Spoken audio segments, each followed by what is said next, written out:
Hi, this is Jither Satyan, WhatsApp number +91 9656611 Today's short talk is part of a series on Shakti Mahimna Stotram of Durvasa, also called Tripura Mahimna Stotram. In last talk, we discussed the first verse which mentioned that Supreme Consciousness cannot be objectified for description. In this talk and the next, we'll discuss few methods used in Upanishads for indirectly revealing this Supreme Consciousness, which Upanishads use the term Brahman. Okay. One method is using apparent attributes. Apparent attribute is one that is seemingly real but still not true, which is the true nature of the object. An example of the same is the blue attribute of the sky. Sky, which is colorless, or space, which is colorless, is revealed as blue using the apparent attribute. Another example is the rising and setting attribute of the sun, when in reality the sun neither rises nor sets. So, in the Upanishads, Brahman is revealed as the witness principle from the perspective of external universe. As the base substratum for existence, Brahman is revealed as witness that perceives the external world.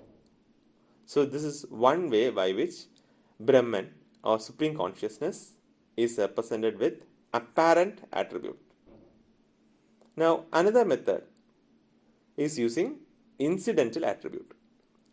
Incidental attribute is one that becomes evident as an accompanying feature only temporarily, subject to a specific incident.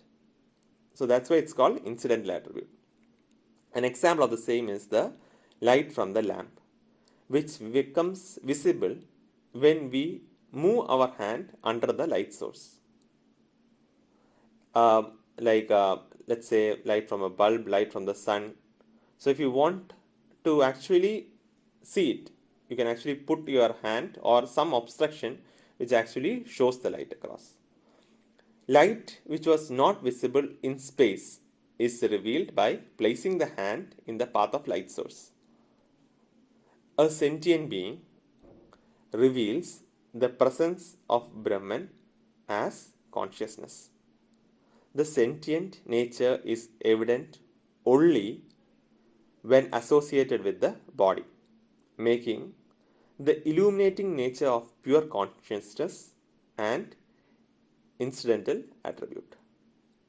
So here Brahman is revealed using an incidental attribute in all sentient beings.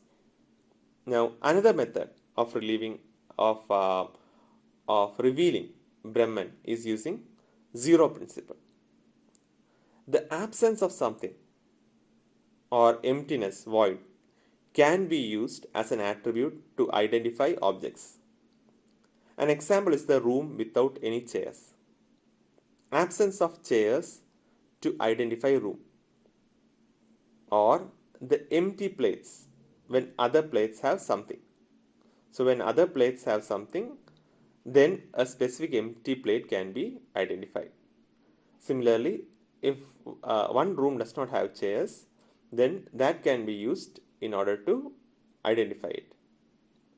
So the absence of form, attributes, niragara, nirguna, this kind of emptiness can be used for revealing Brahman in Hindu scriptures. Though thought does not have any form, we are still aware of its presence. This very awareness that illuminates thought in a living being is awareness or consciousness, which is also without form and revealed as Brahman.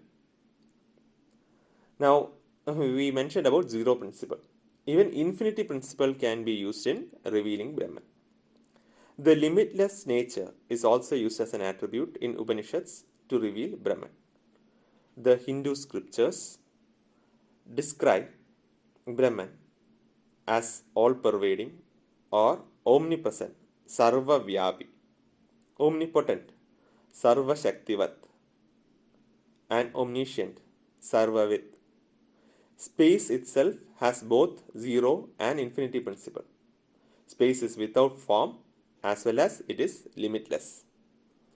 The all-pervading existence, which acts as substratum for space to exist, is revealed as Brahman in Hindu scriptures.